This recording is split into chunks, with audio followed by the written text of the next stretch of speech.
大家好，我係創維家居嘅 Patrick 啦，今日就嚟到淘大一個單位啦，兩房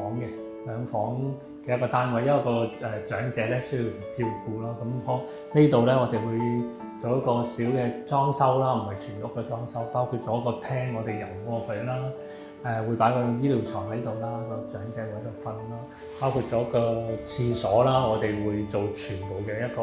裝修過去，因為要無障礙啦。另外個廚房會做一啲工程嘅部分，其中一間房咧亦都會油過佢嘅。咁我覺得我哋嘅工作係非常之重要嘅。除咗因為我哋識點樣叫做幫啲識路嘅方法，可以令到啲無障礙啦。另外就係其實工程上有好多問題要處理嘅，譬如啲渠嘅問題啦、打拆嘅問題啦，會唔會滲水漏水？我哋點做好防水咧？我覺得我哋有一個好重要嘅責任去幫到每一個業主啦，屋企咧做好佢嘅一個裝修維修咯。咁呢次係好開心嘅，可以幫到個老人家啦，幫到後生嘅可以點樣照顧老人家好啲啦，有個照顧者啊，俾照顧者更加好用到屋企啦。呢個就係我嘅分享。